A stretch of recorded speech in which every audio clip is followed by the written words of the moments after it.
Good morning everyone, welcome to civil services study. Practice करेंगे इसमें हम करंट अफेयर्स के प्रश्नों पर। ठीक है, ये सीरीज़ है इंपॉर्टेंट आने वाला जो भी एग्जाम है। भले ही ये सीरीज़ यूपीपीएससी पीसीएस के नाम से चल रही हो, आरओ मेंस के लिए भी, यूपीटीजीटी के लिए भी, उसके लिए भी इंपॉर्टेंट है सारे के सारे प्रश्न। तो प्रैक्टिस कर लीजिएगा इनकी। चलिए स्टार्ट करते हैं। तो पहला प्रश्न है यहाँ पर, राष्ट्रीय भाला दिवस यानी नेशनल जेवलिन डे के संदर्भ में कथन है। यह दिवस हर साल 7 अगस्त को मनाया जाता है। इस दिवस को मनाए जाने की शुरुआत वर्ष 2020 में हुई थी। देखिए, राष्ट्रीय भाला दिवस जो है वो हर साल 7 अगस्त को मनाया जाता है। इस दिवस को मनाए जाने की शुरुआत 2021 में हुई थी, ना कि 20 में। केवल पहला ही वाला करेक्ट है यहाँ पर। इस टेस्ट सीरीज़ की या फुल टेस्ट सीरीज से जुड़ सकते हैं नंबर इस पर कॉल या व्हाट्सएप करके, और फ्री टेलीग्राम ग्रुप से जुड़ जाएगा। सिविल सर्विसेज स्टडी के डिस्क्रिप्शन बॉक्स में लिंक है। देखिए, 7 अगस्त 2025 को राष्ट्रीय भाला दिवस यानी नेशनल जेवलिन डे मनाया गया। 7 अगस्त 2021 को ही नीरज चोपड़ा द्वारा टोक्यो ओलंपिक 2020 में भाला फेंक प्रतिस्पर्धा में देश के लिए पहला स्वर्ण पदक जीता था। ठीक है, 10 अगस्त 2021 को एथलेटिक्स फेडरेशन ऑफ इंडिया द्वारा इस दिवस को मनाए जाने की घोषणा की थी। कब? 2021 को। वहाँ 20 लिखा है इसलिए गलत है। अगला प्रश्न है, क्या 4 में से जो है कोई एक गलत होगा यहाँ पर। 20 जून 2025 से 4 अगस्त 2025 तक भारतीय पुरुष क्रिकेट टीम जो है इंग्लैंड के दौरे पर रही। इस दौरे के संबंध में विकल्प में कौन सा तथ्य सही नहीं है? यानी 3 यहाँ पर सही है, एक ही यहाँ पर गलत होगा, उसी को ढूंढना है। एक फ्रेम में डालते हैं पहले इसको। चलिए देखिए, इस दौरान भारत और इंग्लैंड के मध्य 5 टेस्ट मैचों की श्रृंखला इंग्लैंड में संपन्न हुई। ठीक है, अगर भारत में संपन्न हुई होगी तो गलत हो जाएगा पहला स्टेटमेंट। इस श्रृंखला का नाम एंडरसन तेंदुलकर ट्रॉफी 2025 था। भारत और इंग्लैंड के मध्य आयोजित 5 टेस्ट मैचों की ये जो श्रृंखला है, 2-2 की बराबरी रही इसमें। इस श्रृंखला में भारतीय तेज गेंदबाज Mohammed Siraj player of the series चुने गए। देखिए, अभी इंग्लैंड और भारत के बीच जो टेस्ट मैचों की श्रृंखला हुई है उसको एंडरसन तेंदुलकर ट्रॉफी 2025 के नाम से भी जाना जाता है। दूसरा वाला सही है। 5 मैचों की ये श्रृंखला थी। ठीक है, भारत और इंग्लैंड के मध्य संपन्न हुई, इंग्लैंड में ही संपन्न हुई, तो पहला वाला भी करेक्ट है। भारत और इंग्लैंड के मध्य आयोजित 5 मैचों की ये जो श्रृंखला है वो 2-2 से बराबर रही, ये भी ठीक हो गया, तो गलत है यहाँ पर डी। इस श्रृंखला में भारतीय तेज गेंदबाज Mohammed Siraj player of the series चुने गए, ये गलत है। तो सही क्या हो जाएगा? इस इंग्लैंड और भारत की जो 5 मैचों की टेस्ट श्रृंखला है, इसमें भारतीय टीम के कप्तान शुभमन गिल और इंग्लैंड के बल्लेबाज हैरी ब्रुक संयुक्त रूप से प्लेयर ऑफ द सीरीज चुने गए, ना कि मोहम्मद सिराज। अगला जो प्रश्न है वो है कि 4 अगस्त 2025 को सर्वोच्च न्यायालय के निर्णय के अनुसार निम्नलिखित कथनों पर विचार कीजिए। 3 कथन है यहाँ पर। देखिए, प्रदूषण नियंत्रण बोर्ड को केवल दंडात्मक हर्जाना लगाने का अधिकार है। अधिकतर केवल वाले स्टेटमेंट गलती हो जाते हैं। प्रदूषण नियंत्रण बोर्डों को पूर्व उपाय के रूप में बैंक गारंटी या निश्चित मौद्रिक राशि की मांग करने की शक्ति है। पर्यावरण क्षति की केवल संभावना होने पर भी बोर्ड कार्यवाही कर सकते हैं। अभी सुप्रीम कोर्ट ने निर्णय दिया 4 अगस्त 2025 को। ठीक है, इसमें कहा है कि पर्यावरण नियंत्रण बोर्डों को जो है दंडात्मक हर्जाना लगाने का अधिकार है। ठीक है, ये पहला वाला गलत है, दूसरा वाला और तीसरा वाला ठीक है। ठीक है, दंडात्मक हर्जाना लगाने का तो अधिकार है ही है। ठीक है, साथ ही जो है प्रतिपूरक प्रतिपूरक भी है इसमें। देखिए, 4 अगस्त 2025 को सर्वोच्च न्यायालय ने फैसला सुनाया कि प्रदूषण नियंत्रण बोर्डों को पर्यावरणीय क्षति के लिए प्रतिपूरक और क्षतिपूर्ति हर्जाना वसूलने का संवैधानिक और वैधानिक अधिकार है। ठीक है, तो पहला वाला सही नहीं है, दूसरा वाला यहाँ पर सही है, दूसरा और तीसरा वाला यहाँ पर सही है। तीसरा भी सही है, दूसरा भी सही है, पहला वाला इनकरेक्ट है, क्योंकि वो बाउंड कर रहा है स्टेटमेंट को। प्रदूषण नियंत्रण बोर्डों को केवल दंडात्मक हर्जाना लगाने का अधिकार है। ठीक है, जबकि प्रतिपूरक और क्षतिपूरक हर्जाना वसूलने का संवैधानिक और वैधानिक अधिकार है। तो पहला वाला गलत है, दूसरा और तीसरा सही है। ठीक है, प्रतिपूरक और क्षतिपूरक हर्जाना वसूलने का संवैधानिक और वैधानिक अधिकार है, ना कि दंडात्मक हर्जाना। अब आ जाइए क्वेश्चन नंबर 4। 2024 में अंग्रेजी भाषा की श्रेणी में साहित्य अकादमी पुरस्कार से किसे सम्मानित किया गया? ये हैं ईस्टर्न किरे, और इनके उपन्यास का नाम या रचना का नाम है स्प्रिट हाइट्स लाइट नाइट्स, इनमें से कोई नहीं। काफ़ी कन्फ्यूज़न है, स्प्रिट नाइट्स है। ठीक है, सी है इसका आंसर। तो साहित्य अकादमी पुरस्कार 2024 अंग्रेजी भाषा के लिए ई श्रीन किरे को उनके उपन्यास स्प्रिट नाइट्स के लिए प्रदान किया गया है। ये तो अंग्रेजी भाषा के लिए हो गया। हिंदी भाषा का पूछ ले तो गगन गिल को रचना का नाम क्या है? जब तक मैं आई बाहर के लिए। चूंकि बात ई श्रीन किरे की हो रही है तो एक और सवाल इनसे, अंग्रेजी भाषा के लिए साहित्य अकादमी पुरस्कार 2024 से सम्मानित ई श्रीन किरे का संबंध निम्नलिखित में से किस राज्य से है? ये हैं नागालैंड की लेखिका। ठीक है, नॉर्थ ईस्ट उत्तर पूर्वी राज्य भारत का नागालैंड, डी है इसका आंसर।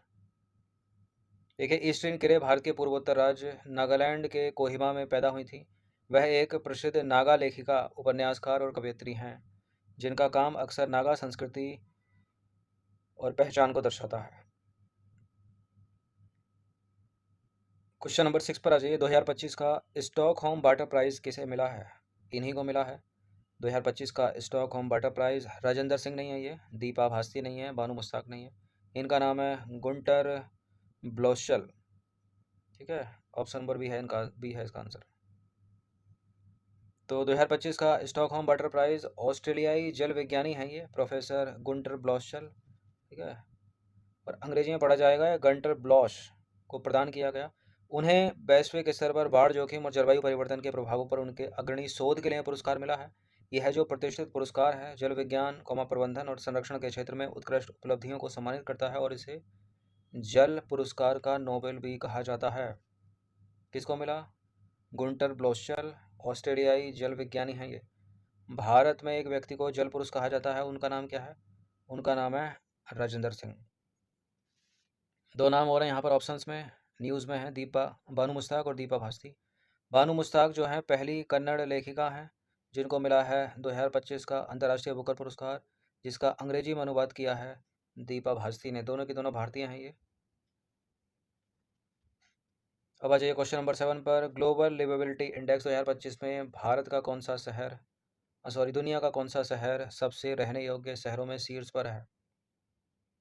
देखिए, अभी तक तो वियना था ऑस्ट्रिया का, लेकिन इसको पीछे करके शीर्ष पर आ गया है कोपेनहेगन। ठीक है, डेनमार्क की राजधानी कोपेनहेगन, डी है इसका आंसर। इकोनॉमिस्ट इंटेलिजेंस यूनिट द्वारा प्रकाशित 2025 ग्लोबल लिवेबिलिटी इंडेक्स में डेनमार्क की राजधानी कोपेनहेगन को दुनिया का सबसे रहने योग्य शहर बताया गया है, जो 3 साल तक शीर्ष पर रहे या रहने के बाद वियना का स्थान ले रहा है। वियना है ऑस्ट्रिया की कैपिटल। क्वेश्चन नंबर 8 पर आ जाइए। संयुक्त सेना अभ्यास बोल्ड कुरुक्षेत्र का 14वां संस्करण 28 जुलाई 2025 को कहाँ शुरू हुआ? मेघालय के उमरोई में, उत्तर प्रदेश के लखनऊ में, राजस्थान के जोधपुर में या सिंगापुर में?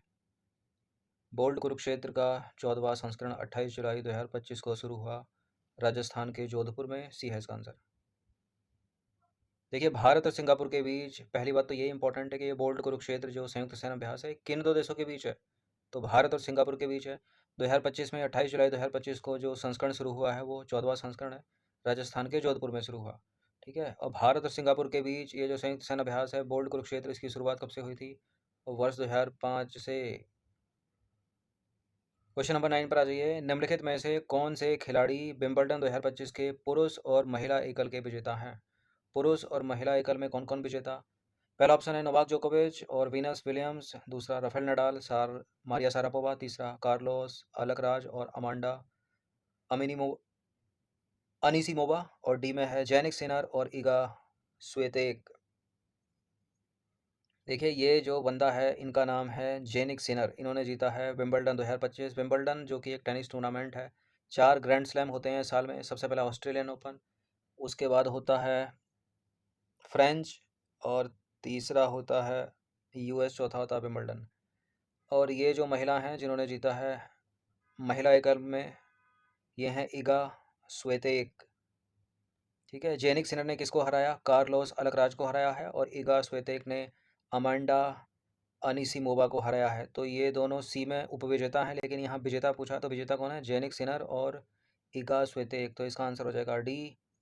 कभी इनका जमाना था, ये भी विनर होते थे, लेकिन अब नहीं होती थी। ठीक है, और स्टार्टिंग में जो है नोवाक जोकोविच, राफेल नडाल, वो तो जीतते रहते हैं। तो डी हो जाएगा इसका आंसर। विंबलडन 2025 ये एक टेनिस टूर्नामेंट है। आयोजन अवधि 30 जून से 13 जुलाई 2025 तक आयोजित हुआ। ये स्थान है इसका all England lawn tennis and cricket club Wimbledon, London में हुआ ये। पुरुष एकल के विजेता की बात करें तो जेनिक सिनर हैं, इटली के हैं ये। इन्होंने किसको हराया है? कार्लोस अल्कराज को, वो स्पेन के हैं। महिला एकल विजेताओं की बात करें तो इगा स्विएतेक पोलैंड की हैं विजेता, और किसको हराया है इन्होंने? अमांडा अनीसिमोवा को, जो अमेरिका की हैं।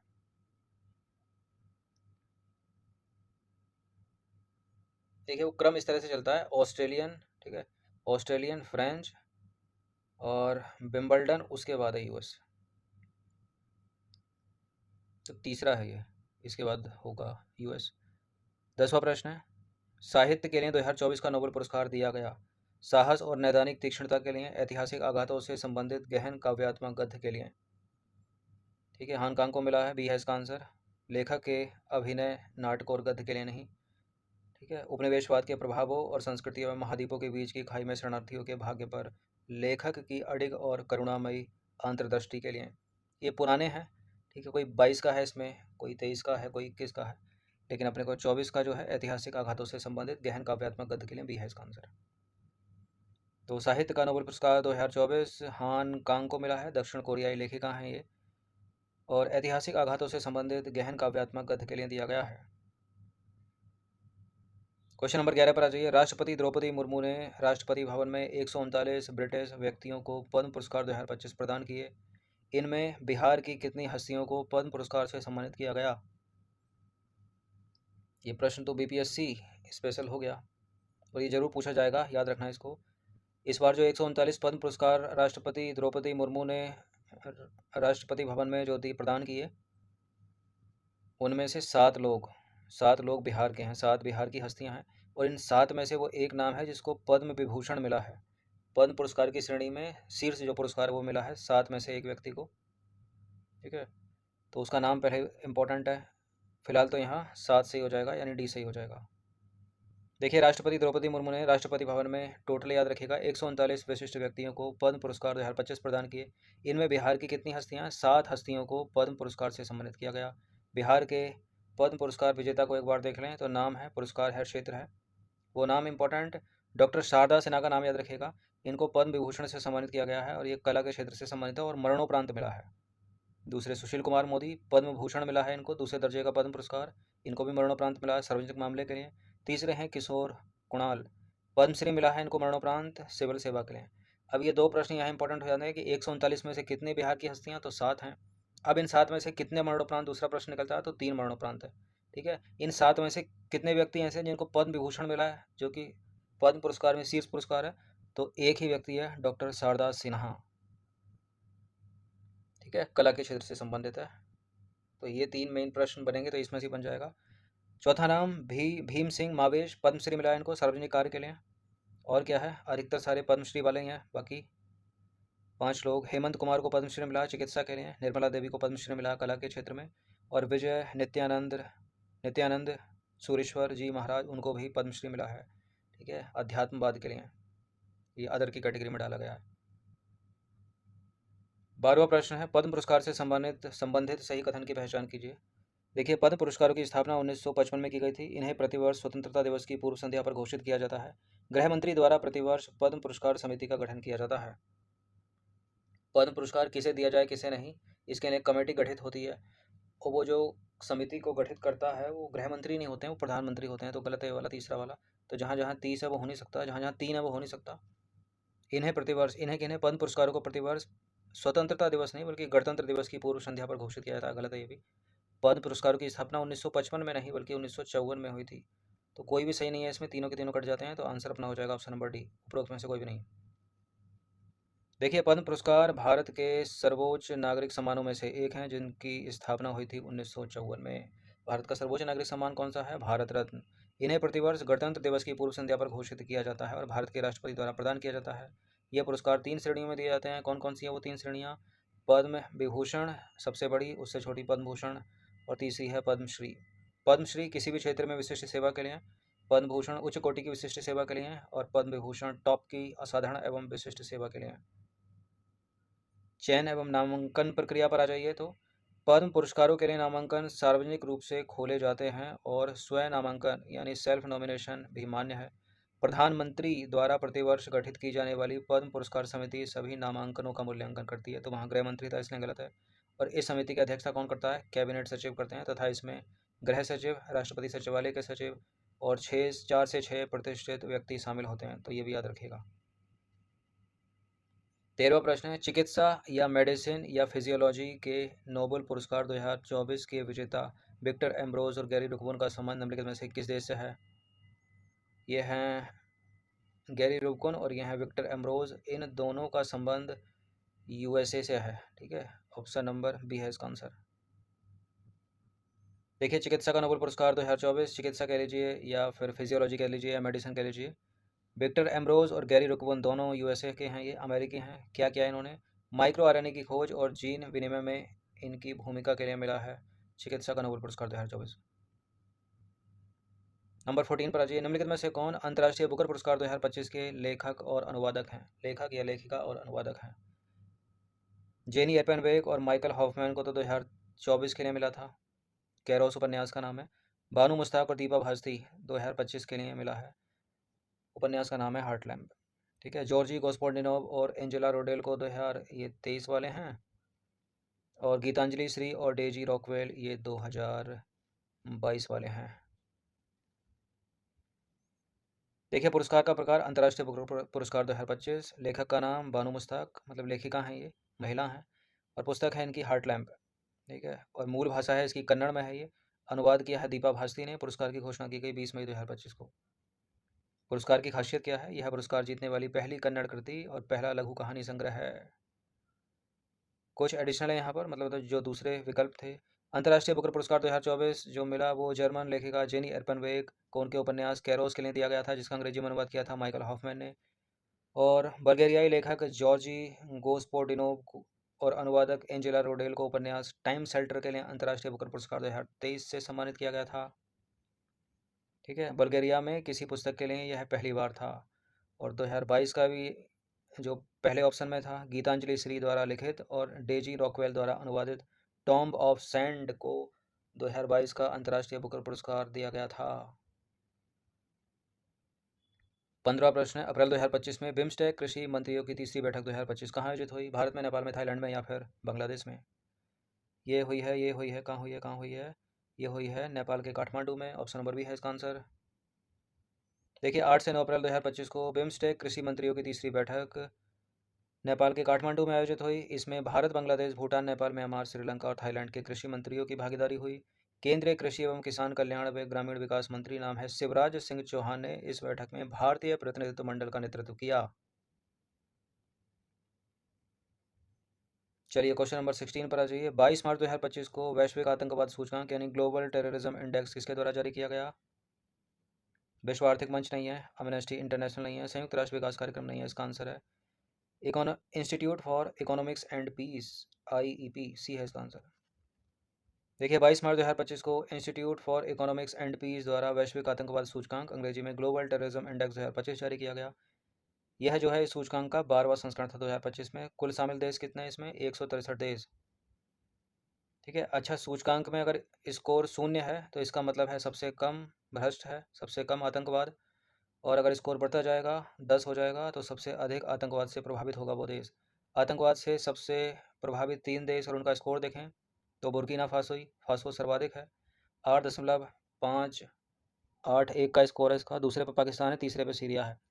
अभी तक सबसे आतंकवाद से प्रभावित अफगानिस्तान चलता था, लेकिन वो हट गया, वो चौथे पर चला गया है, वो पहले पर आ गया है बुर्किना फासो। अच्छा, भारत की क्या हालत है? भारत को 14वां स्थान प्राप्त हुआ है। ठीक है, यानी भारत में भी आतंकवादी घटनाएं होती हैं बढ़िया। ठीक है, मतलब बढ़िया तो नहीं कह सकते, मतलब होती हैं अधिकतर, और हुई भी हैं। और भारत का स्कोर जो रखा गया है वो 10 की तरफ भाग रहा है, यानी 6.411।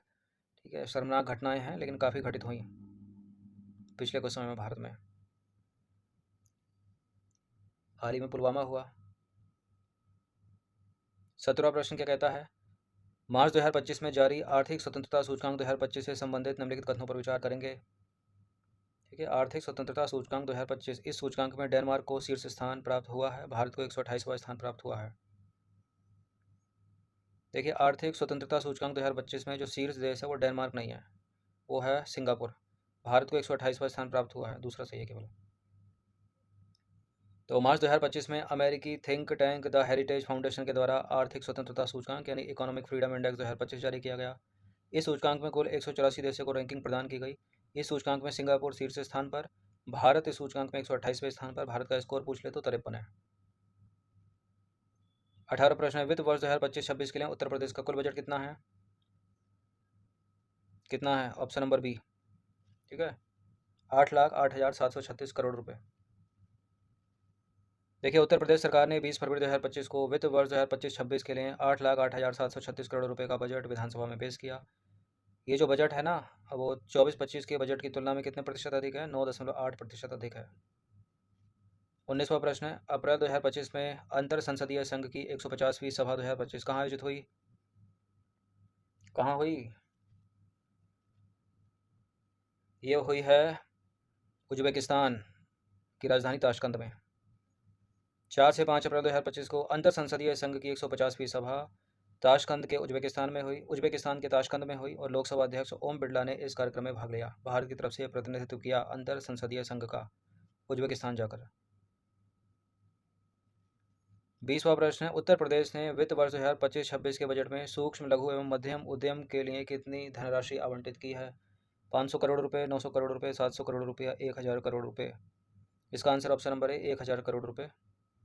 देखिए, वित्त वर्ष 2025-26 में उत्तर प्रदेश सरकार ने सूक्ष्म लघु एवं मध्यम उद्यम यानी एमएसएमई हेतु 1000 करोड़ रुपए की व्यवस्था की है। 21वां प्रश्न है, स्वच्छ भारत मिशन शहरी के अंतर्गत भारत का पहला सार्वजनिक निजी भागीदारी मॉडल आधारित हरित कचरा प्रसंस्करण संयंत्र कहाँ स्थापित किया जा रहा है? उत्तर प्रदेश का नहीं है कोई भी, तो नोएडा हटा दीजिए, मुरादाबाद हटा दीजिए, पश्चिम बंगाल भी नहीं है, कलकत्ता हटा दीजिए, मध्य प्रदेश का इंदौर है, यह है इसका आंसर। स्वच्छ भारत मिशन शहरी के अंतर्गत भारत का पहला सार्वजनिक निजी भागीदारी यानी पीपीपी मॉडल आधारित हरित कचरा प्रसंस्करण संयंत्र इंदौर में स्थापित किया जा रहा है। यह संयंत्र 55,000 वर्ग फुट में बिचौली हप्सी में स्थापित किया जाएगा, जिसमें इंदौर नगर निगम और निजी company astronomical industries private limited की भागीदारी होगी। नंबर 22, उत्तर प्रदेश ने वित्त वर्ष 2025-26 के बजट में मुख्यमंत्री कन्या सुमंगला योजना हेतु कितनी धनराशि आवंटित की है? मुख्यमंत्री कन्या सुमंगला योजना हेतु जो धनराशि आवंटित की गई है वो है 700 करोड़ रुपए। डी है इसका आंसर। देखिए, वित्त वर्ष 2025-26 में मुख्यमंत्री कन्या सुमंगला योजना हेतु 700 करोड़ रुपए की व्यवस्था की गई है उत्तर प्रदेश के बजट में। अगला प्रश्न है, उत्तर प्रदेश ने वित्त वर्ष 2025-26 के बजट में जल जीवन मिशन के लिए कितनी धनराशि आवंटित की है? देखिए, यूपी ने जल जीवन मिशन के लिए 2025-26 के बजट में जो धनराशि आवंटित की है वो है 4,500 करोड़ रुपए। डी है इसका आंसर। तो वित्त वर्ष 2025-26 में यूपी बजट में जल जीवन मिशन के लिए 4,500 करोड़ रुपए की व्यवस्था की गई है। उत्तर प्रदेश सरकार के बजट 2025-26 के संदर्भ में निम्नलिखित में से कौन सा कथन सही नहीं है? मत्स्य संपदा योजना के लिए 195 करोड़ रुपए, ठीक है। स्वच्छ भारत मिशन के लिए 425 करोड़ रुपए, प्रधानमंत्री या पीएम श्री योजना के लिए 300 करोड़ रुपए, और मथुरा वृंदावन कॉरिडोर के लिए 1000 करोड़ रुपए। देखिए, मत्स्य संपदा योजना के लिए ठीक है, स्वच्छ भारत मिशन के लिए भी ठीक है, पीएम श्री योजना के लिए भी ठीक है, लेकिन मथुरा वृंदावन कॉरिडोर के लिए 1000 करोड़ रुपए ज़्यादा नहीं है? गलत है, ये 100 करोड़ रुपए है, ठीक है। तो मत्स्य संपदा योजना के लिए 195 करोड़ रुपए का प्रावधान है, स्वच्छ भारत मिशन के लिए 425 करोड़ रुपए का, पीएम श्री योजना के लिए 300 करोड़ रुपए का, और मथुरा वृंदावन कॉरिडोर के लिए 1000 नहीं बल्कि 100 करोड़ रुपए का प्रावधान है 25-26 के बजट में यूपी के। 25वां प्रश्न, उत्तर प्रदेश के बजट 2025-26 के लिए कितनी धनराशि प्रधानमंत्री आवास योजना के लिए रखी गई है? प्रधानमंत्री आवास योजना के लिए जो धनराशि रखी गई है वो एग्जैक्ट नंबर नहीं है, 4,000 करोड़ नहीं है, 5,000 करोड़ नहीं है, ठीक है, 6,000 से कम है, यह है 4,848 करोड़ रुपए। ये है इसका आंसर। तो प्रधानमंत्री आवास योजना के लिए यूपी बजट 2025-26 के लिए जो धनराशि रखी गई है वो कितनी है? 4,848 करोड़ रुपए। अगला प्रश्न है, 2024 में मशीन लर्निंग के लिए तंत्रिका नेटवर्क में अग्रणी कार्य करने के लिए किस विषय में नोबेल पुरस्कार दिया गया? भौतिकी, रसायन, मेडिसिन या फिजियोलॉजी? शांति। शांति के लिए तो निहोन हिडानकी को मिला है, जापानी संगठन है। मेडिसिन या फिजियोलॉजी में मिला है गैरी रुबकोन और विक्टर अम्ब्रोज को। रसायन भी नहीं है इसका आंसर, इसका आंसर है फिजिक्स यानी भौतिकी। तो भौतिकी का नोबेल पुरस्कार 2024 दो वैज्ञानिकों को मिला है, जॉन हॉपफील्ड अमेरिका के हैं ये, और जेफरी हिंटन ये हैं ब्रिटिश कनेडियाई। योगदान क्या है? मशीन लर्निंग के लिए तंत्रिका नेटवर्क में अग्रणी कार्य किया इन्होंने।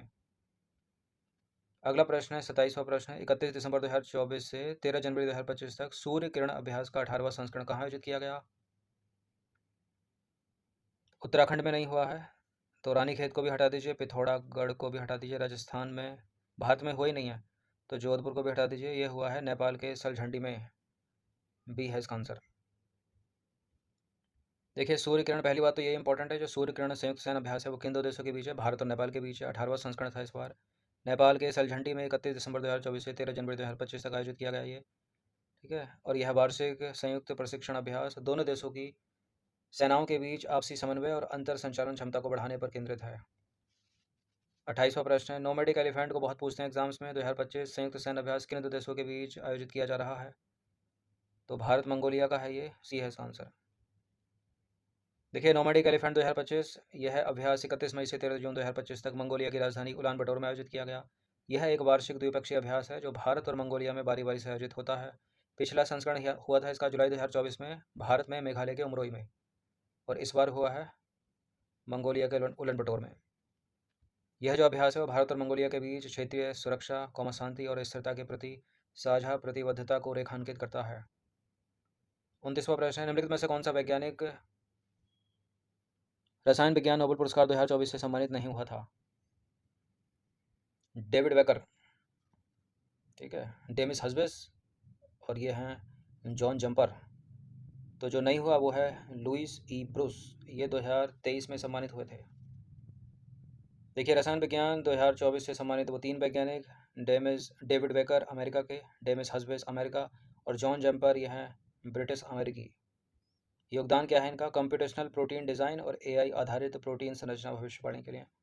David baker computational protein design के लिए और ये बचे हुए दोनों एआई आधारित प्रोटीन संरचना भविष्यवाणी के लिए, ठीक है। डेविड बेकर को जो है कंप्यूटेशनल प्रोटीन डिज़ाइन के लिए और डेमिस हस्बेस और जॉन जंपर को प्रोटीन संरचना भविष्यवाणी के लिए पुरस्कार मिला है, जिसमें उन्होंने कृत्रिम बुद्धिमत्ता यानी एआई का उपयोग करके प्रोटीन की जटिल संरचनाओं को डिज़ाइन और भविष्यवाणी करने में अभूतपूर्व काम किया है। तो जो धनराशि बटेगी वो आधी आधी बटेगी, आधी धनराशि 50% धनराशि जाएगी डेविड बेकर के पास, बाकी की 25-25 यानी 50 इन दोनों को मिलाकर डेमिस हस्बेस जॉन जंपर के पास। 29 हो गया और 30वां प्रश्न है और यही अंतिम प्रश्न है, इंपॉर्टेंट प्रश्न है। मानव विकास सूचकांक यानी HDI इंडेक्स 2025 में किस देश ने प्रथम स्थान प्राप्त किया है? ह्यूमन डेवलपमेंट इंडेक्स में आइसलैंड देश ने प्रथम स्थान प्राप्त किया 2025 के सूचकांक में। रिपोर्ट कह लो, इंडेक्स कह लो, कुछ भी कह लो। देखिए मानव विकास सूचकांक या HDI इंडेक्स 2025 में आइसलैंड ने प्रथम स्थान प्राप्त किया। संयुक्त राष्ट्र विकास कार्यक्रम यानी UNDP द्वारा जारी की गई इस रिपोर्ट में आइसलैंड का जो HDI मान है वो है 0.972। शीर्ष देश और भारत के स्थान को भी देख लीजिए। प्रथम स्थान पर आइसलैंड है, दूसरा स्थान नॉर्वे है और तीसरा स्थान है स्विट्जरलैंड। शुरू के 3 देश आइसलैंड, नॉर्वे, स्विट्जरलैंड। भारत का स्थान 193 देशों में, कुल कितने देश शामिल किए गए? 193 देशों में 130वें स्थान पर है, याद रखिएगा। 32वां प्रश्न, अगला प्रश्न है सिम्बैक्स 2025 का 32वां संस्करण कहाँ आयोजित हुआ?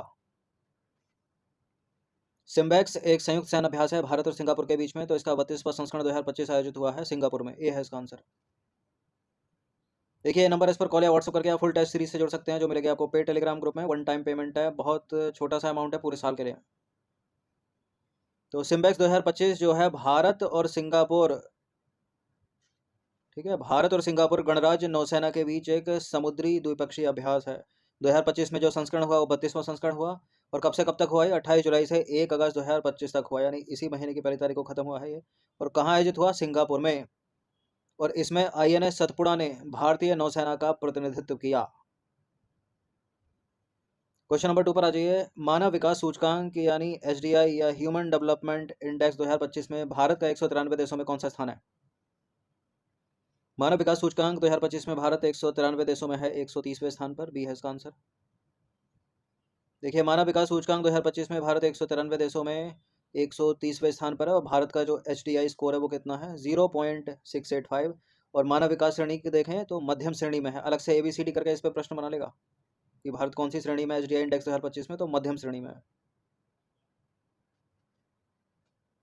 अगला प्रश्न है अगला फीफा विश्व कप का आयोजन कब किया जाएगा?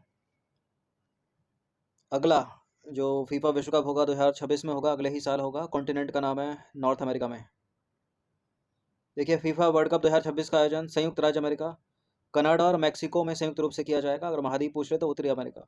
यह टूर्नामेंट 11 जून से 19 जुलाई 2026 तक 3 उत्तरी अमेरिकी देशों के 16 शहरों में खेला जाएगा, जिसमें 48 टीमें पार्टिसिपेट करेंगी। ठीक है, तो संयुक्त राज्य अमेरिका, कनाडा और मैक्सिको, इन तीनों देशों के 16 शहरों में आयोजित होगा ये। एक युद्धाभ्यास है दोस्त लीग। दोस्त लीग अभ्यास 2025 के संदर्भ में सही कथन है। दोस्त लीग अभ्यास भारत और कजाकिस्तान के बीच वार्षिक संयुक्त सैन्य अभ्यास का 6ठा संस्करण था। यह 16 से 28 अप्रैल 2025 तक पुणे, भारत में आयोजित किया गया। ठीक है, महाराष्ट्र के पुणे यानी भारत में आयोजित किया गया। देखिए पहली बात तो जो दोस्त लीग का इंपॉर्टेंट है ये, और ये भारत और उज्बेकिस्तान के बीच है, कजाकिस्तान के बीच नहीं है, तो गलत हो गया पहला स्टेटमेंट। 2025 वाला जो संस्करण हुआ है 16 से 28 अप्रैल 2025 तक महाराष्ट्र के पुणे में हुआ है, यानी भारत में हुआ है।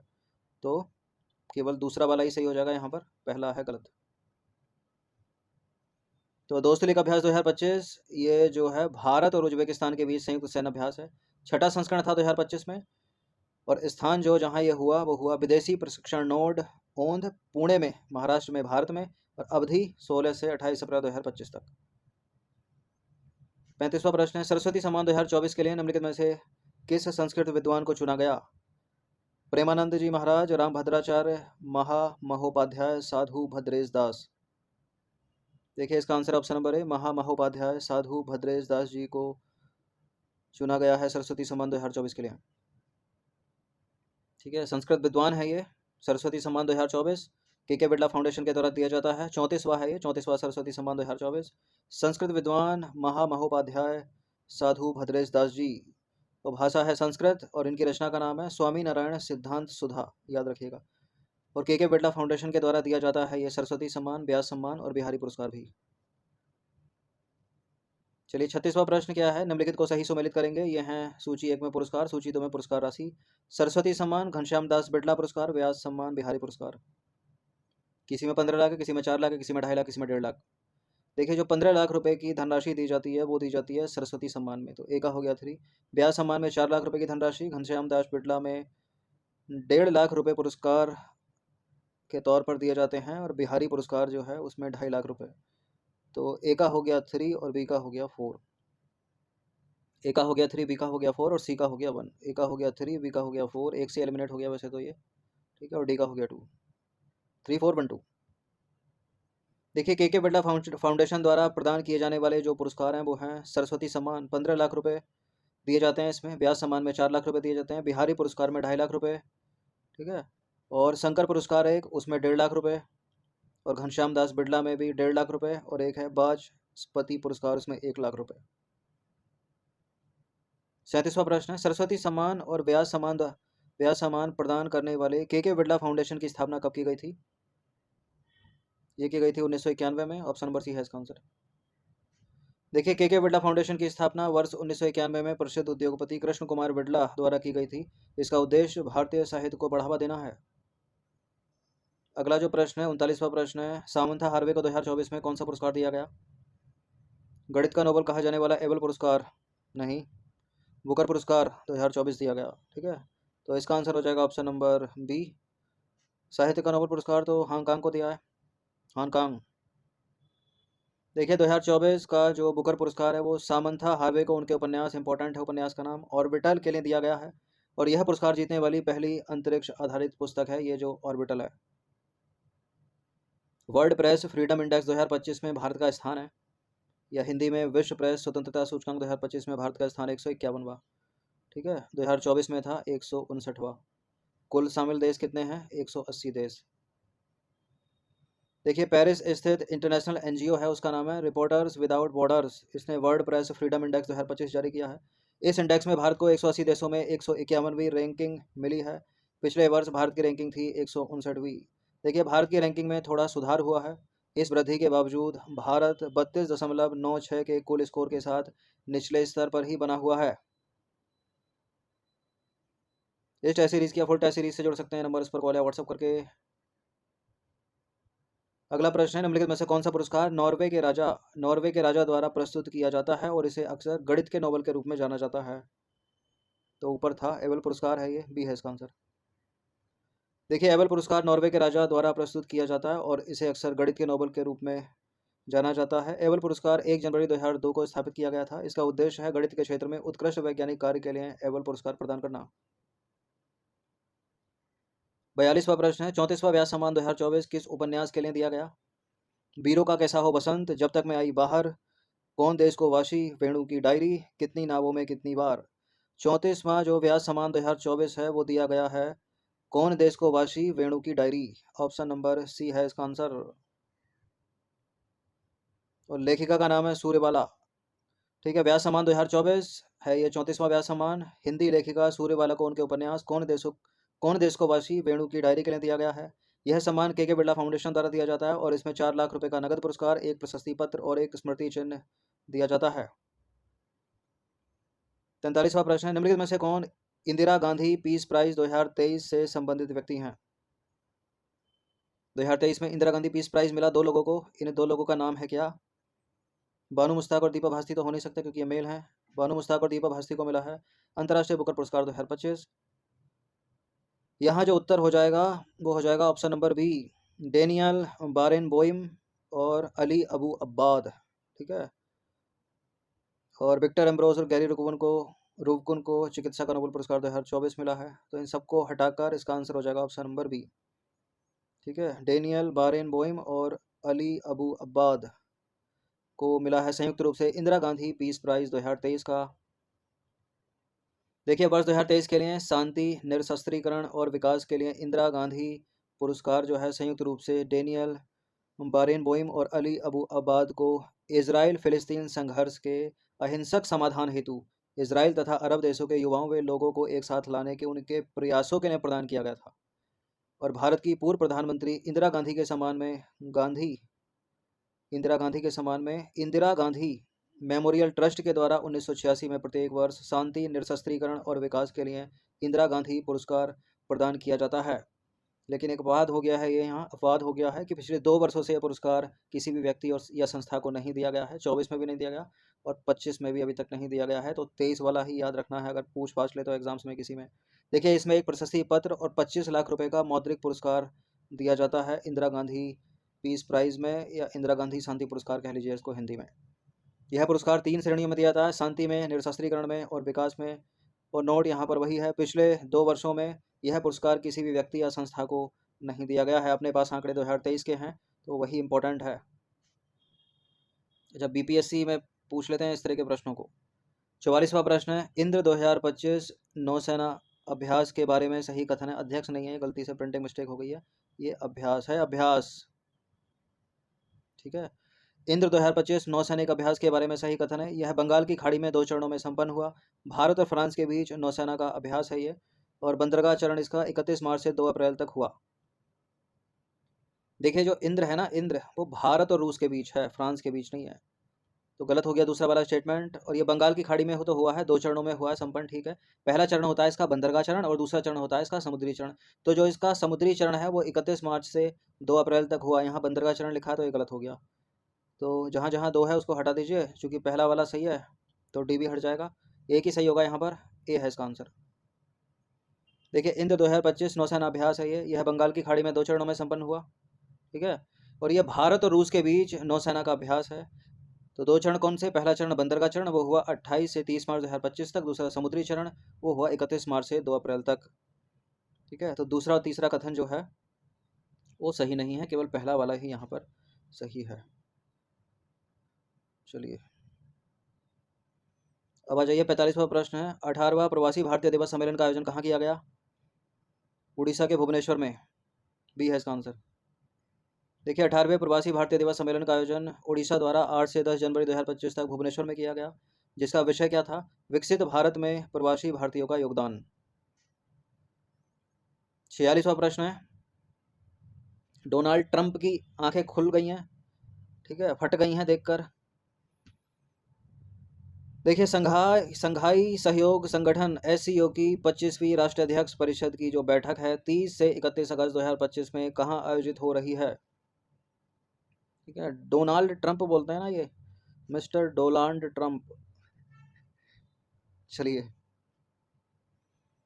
तो कहाँ हो रही है? ये हो रही है तियानजिन चीन में, ठीक है। सी है इसका आंसर। 50% टैरिफ लगाया था, मोदी जी पहुंच गए चीन। ट्रंप ने लगाया 50% टैरिफ इंडिया के ऊपर और मोदी जी चले गए चाइना। देखिए, संघाई सहयोग संगठन एससीओ की 25वीं राष्ट्रीय अध्यक्ष परिषद की बैठक 30 से 31 अगस्त 2025 को तियानजिन चीन में शुरू हो रही है। हो क्या रही है? चल रही है। भारत के प्रधानमंत्री नरेंद्र मोदी इस सम्मेलन में भाग ले रहे हैं। एक दिन पहले ही पहुंच गए थे ये। चीन इस बार की मेजबानी कर रहा है और राष्ट्रपति शी जिनपिंग इसकी अध्यक्षता करेंगे।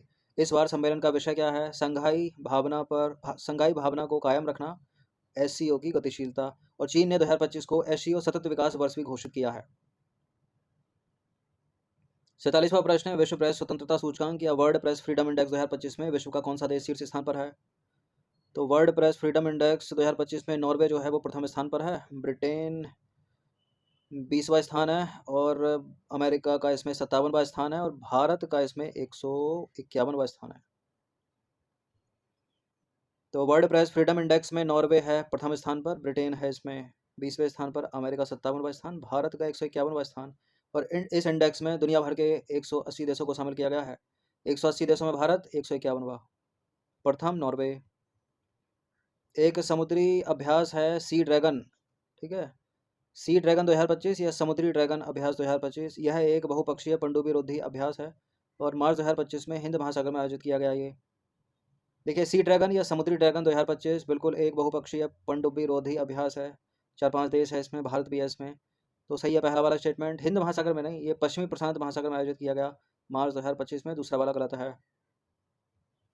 अब ऊपर तो कुछ पता नहीं चला कि सही पूछा है नहीं पूछा, क्या पूछा है। नीचे पता चला कि कौन सा सही है, तो कौन सा सही है? केवल पहला वाला ही सही है यहाँ पर। देखिए, समुद्री ड्रैगन अभ्यास या सी ड्रैगन 2025 एक बहुपक्षीय पनडुब्बी रोधी युद्ध अभ्यास है जो 4 से 19 मार्च 2025 तक पश्चिमी प्रशांत महासागर में गुआम तट पर आयोजित किया गया था, ना कि हिंद महासागर में, जिसकी मेजबानी अमेरिकी नौसेना के 7वें बेड़े ने की थी। इस अभ्यास में भारत, ऑस्ट्रेलिया, जापान, दक्षिण कोरिया और संयुक्त राज्य अमेरिका ने भाग लिया था, जिसका उद्देश्य है हिंद प्रशांत क्षेत्र में समुद्री सुरक्षा और सहयोग को मजबूत करना।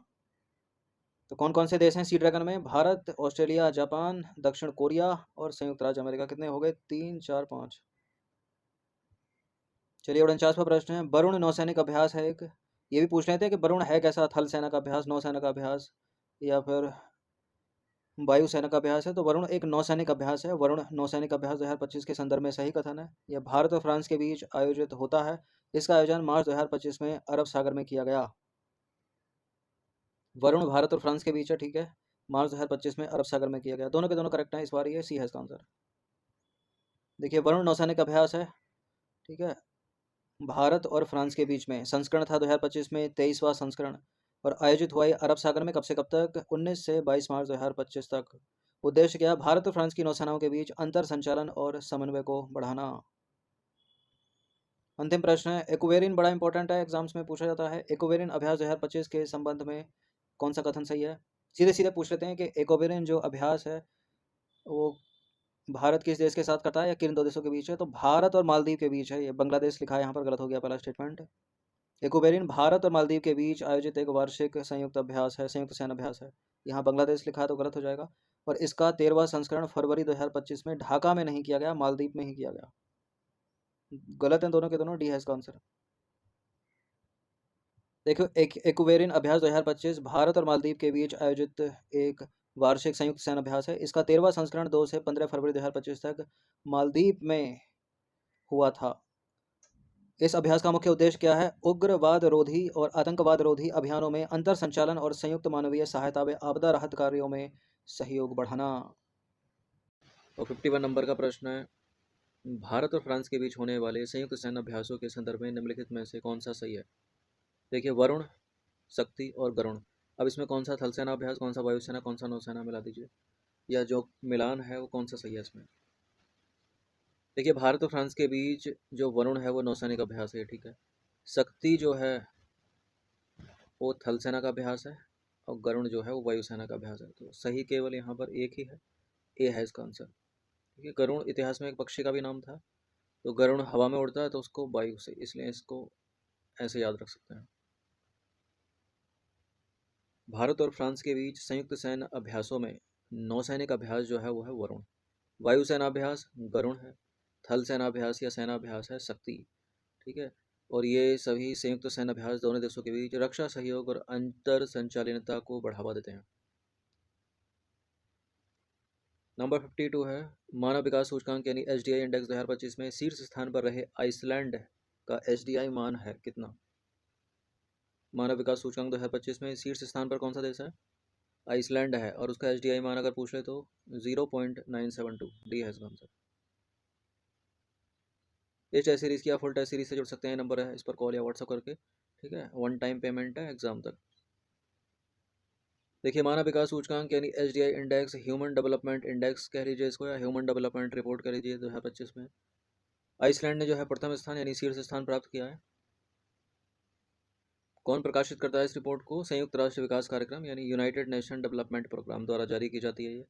इस रिपोर्ट में आइसलैंड का HDI मान कितना है? 0.972, और आइसलैंड इसमें शीर्ष स्थान पर है। अच्छा, भारत का क्या स्कोर है 2025 में मानव विकास रिपोर्ट में? भारत का रैंक क्या है? भारत का रैंक है 130वां। संयुक्त राष्ट्र विकास कार्यक्रम की 2025 की रिपोर्ट के अनुसार भारत का विकास सूचकांक 130वें स्थान पर है। 2025 HDR में भारत 193 देशों में 130वें स्थान पर है।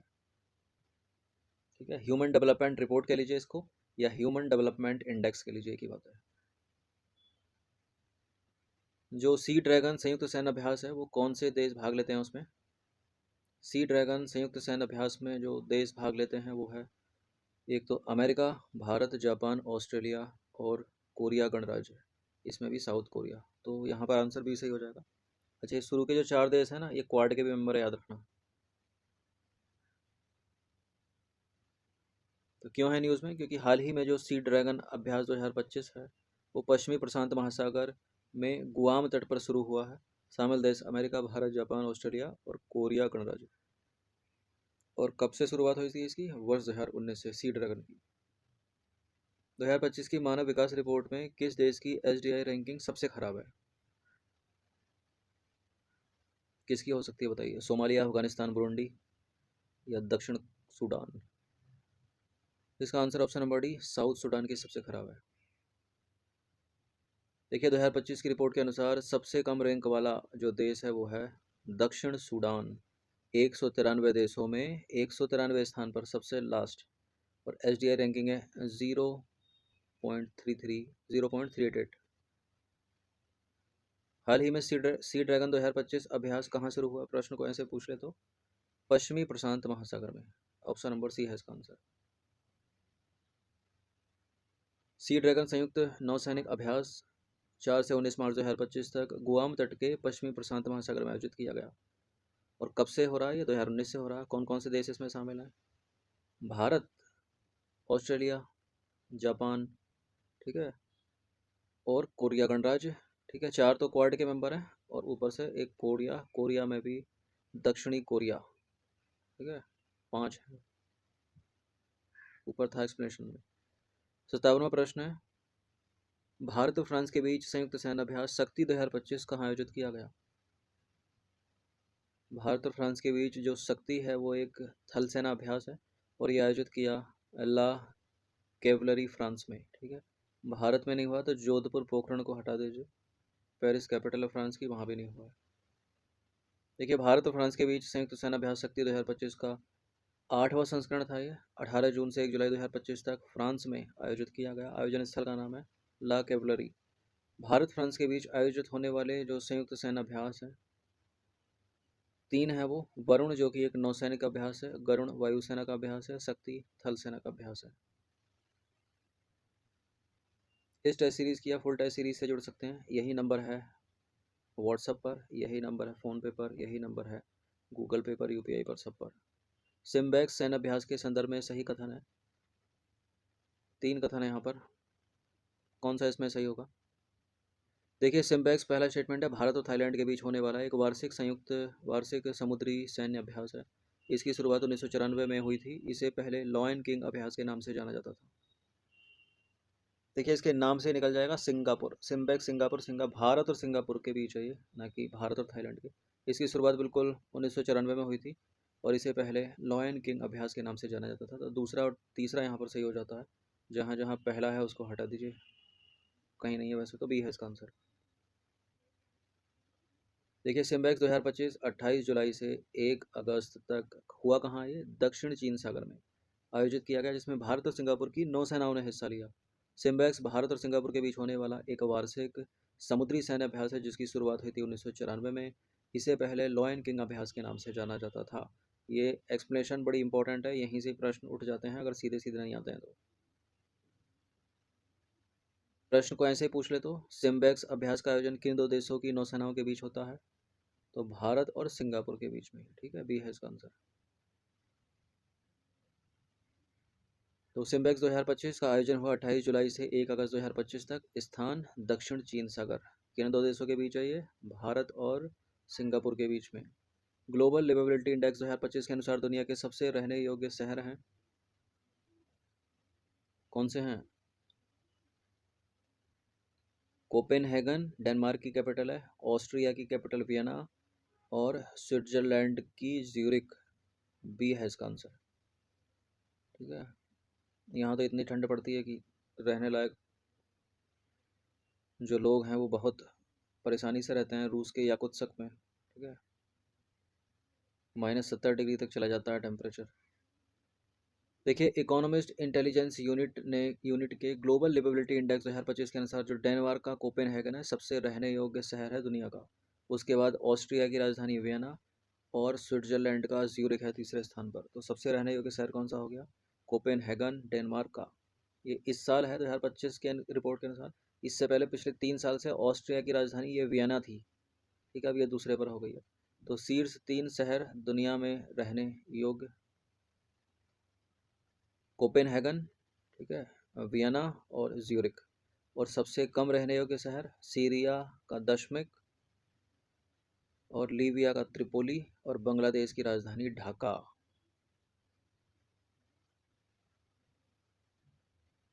61वां प्रश्न, निम्नलिखित में से बिहार की किस हस्ती को मरणोपरांत पद्म विभूषण पुरस्कार 2025 से सम्मानित किया गया? देखिए 2025 में जो पद्म पुरस्कार मिले हैं उनमें कुल 7 व्यक्ति बिहार से सम्मानित किए गए हैं। अब बीपीएससी के लिए इंपॉर्टेंट सबसे ज़्यादा ये कि इन 7 में से कितने लोग मरणोपरांत हैं? 3 लोग मरणोपरांत हैं। ठीक है, और पद्म विभूषण जो सबसे पद्म पुरस्कार में सबसे शीर्ष पुरस्कार है वो कितने लोगों को मिला है? 1 लोग को मिला है, और उस एक व्यक्ति का नाम है डॉक्टर शारदा सिन्हा। ठीक है, यानी ए है इसका आंसर। तो बिहार से पद्म पुरस्कार 2025 के विजेता कुल 7 लोग हैं। ठीक है, और डॉक्टर शारदा सिन्हा जो है इनको पद्म विभूषण मिला है मरणोपरांत कला के क्षेत्र में। सुशील कुमार मोदी पद्म भूषण मिला है इनको, ये ऑप्शन में थे चारों के चारों। सार्वजनिक मामलों में किशोर कुणाल को पद्मश्री मिला है मरणोपरांत सिविल सेवा के लिए, और भीम सिंह मावेश को भी पद्मश्री मिला है सामाजिक कार्य के लिए। तो शारदा सिन्हा का नाम याद रखिएगा। पद्म विभूषण मिला मरणोपरांत। 7 में से कितने मरणोपरांत है? 3 लोग मरणोपरांत है। ठीक है, और 7 में से जो है कितने पद्म विभूषण? 1 पद्म विभूषण, और पद्म भूषण कितना? 1 ही। ठीक है, और 5 जो है वो पद्मश्री दिए गए हैं। किस राज्य की झांकी को गणतंत्र दिवस परेड 2025 की सर्वश्रेष्ठ झांकी घोषित किया गया? उत्तर प्रदेश की झांकी। ठीक है, ये है इसका आंसर।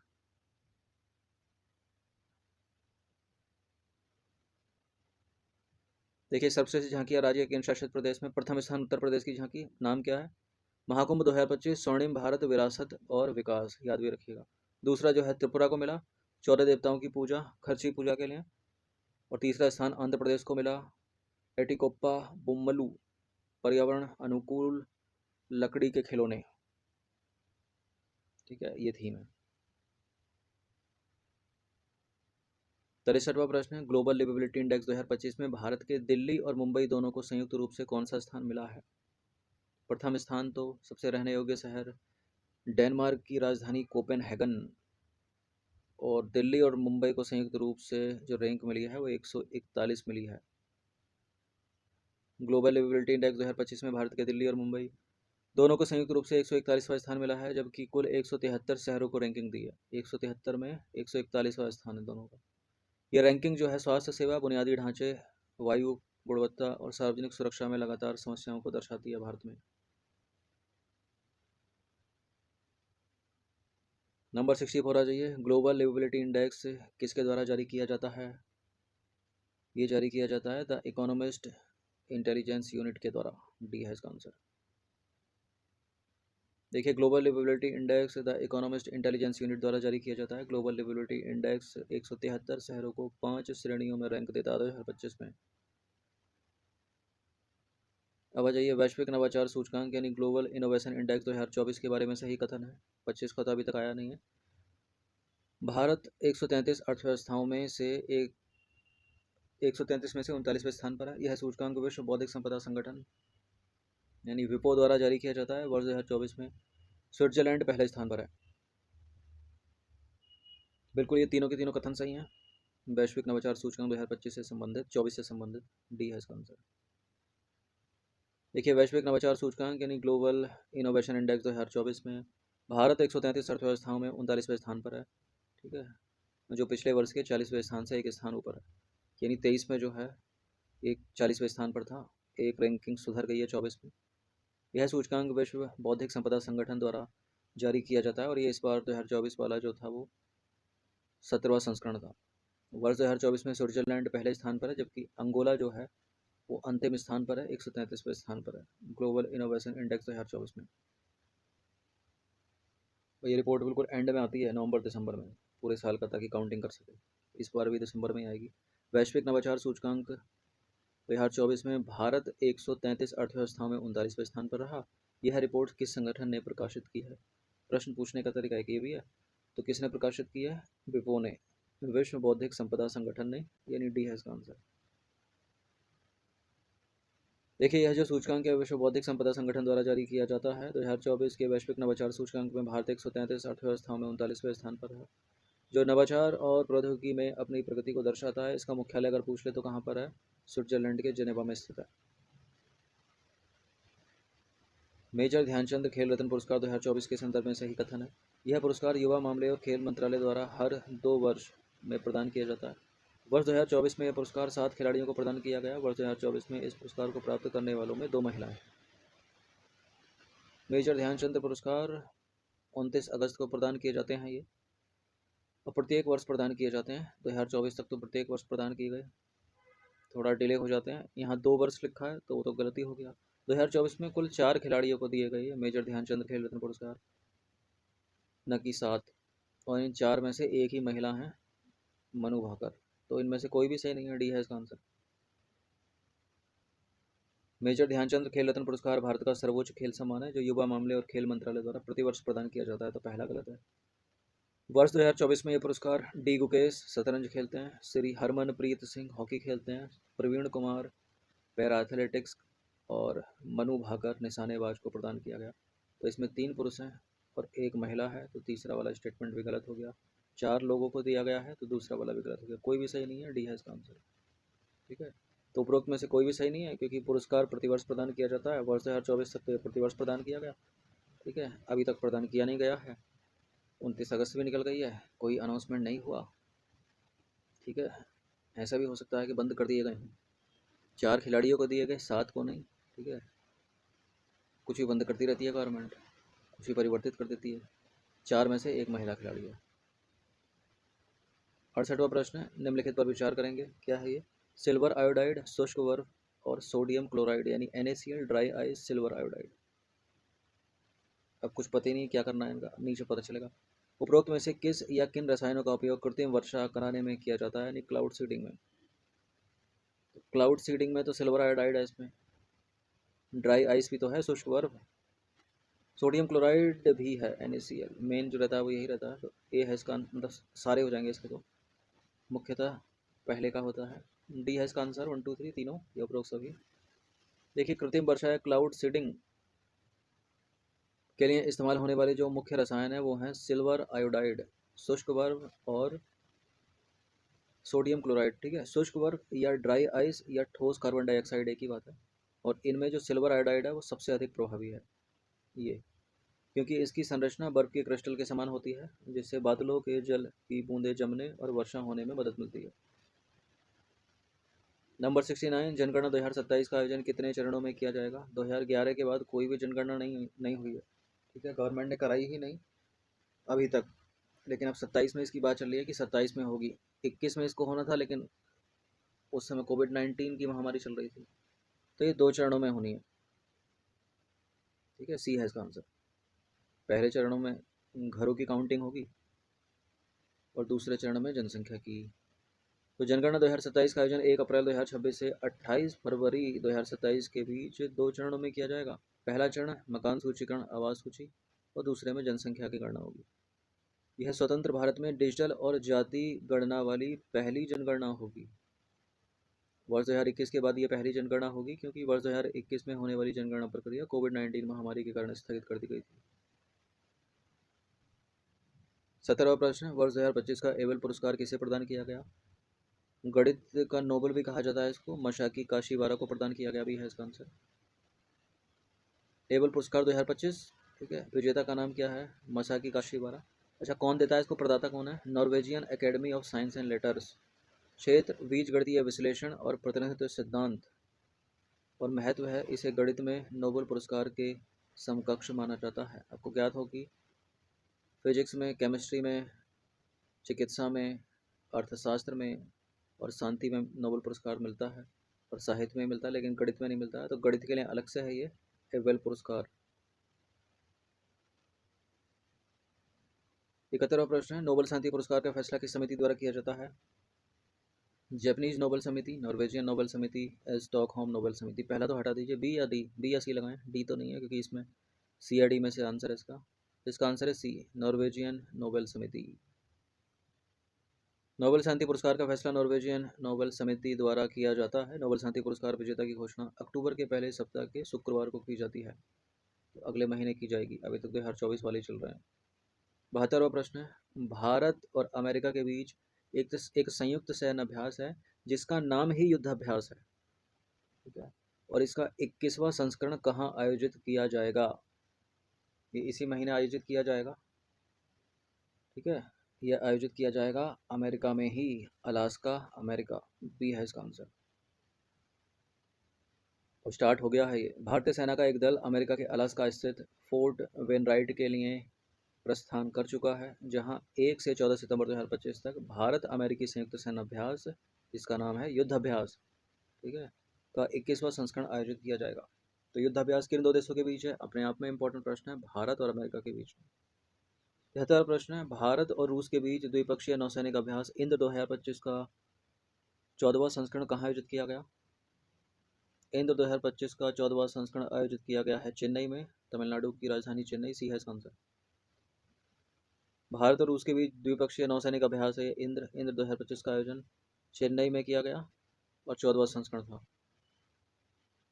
निम्नलिखित को सुमेलित करना है, क्या है ये है नौसैनिक अभ्यास और किन 2 देशों के बीच होते हैं ये 2 से अधिक देशों के बीच होते हैं, उसका मिलान कर दीजिए। समुद्र शक्ति, अल मोहम्मद अल हिंदी, कोंकण, मालाबार। अल मोहम्मद अल हिंदी ये तो है भारत और सऊदी अरब के बीच में। अल मोहद, मोहम्मद नहीं, अल मोहद अल हिंदी, भारत और सऊदी अरब के बीच में, नाम से काउंटिंग कर लोगे, ठीक है, उर्दू नाम है। समुद्र शक्ति है भारत और इंडोनेशिया के बीच में, और कोंकण है भारत और यूनाइटेड किंगडम के बीच में, और मालाबार में है भारत, अमेरिका, जापान और ऑस्ट्रेलिया। वही ये जो चारों देश क्वाड में भी मेंबर हैं। तो ए का 2 हो गया, बी का 1 हो गया, सी का 4 हो गया, डी का 3 हो गया। ए का 2, बी का 1, सी का 4, डी का 3, ठीक है, तो ए हो गया इसका आंसर। तो सूची 1 में नौसैनिक अभ्यास है, सूची 2 में देश है। समुद्र शक्ति भारत और इंडोनेशिया के बीच में, अल मोहद अल हिंदी भारत सऊदी अरब के बीच में, कोंकण भारत यूनाइटेड किंगडम के बीच में, Malabar Bharat America Japan Australia के बीच में। संयुक्त राष्ट्र द्वारा वर्ष 2025 को क्या घोषित किया है? क्या घोषित किया गया है भाई? ग्लेशियर, शांति, क्वांटम विज्ञान और सहकारिता का अंतर्राष्ट्रीय वर्ष, ठीक है, ऑप्शन नंबर सी है इसका आंसर।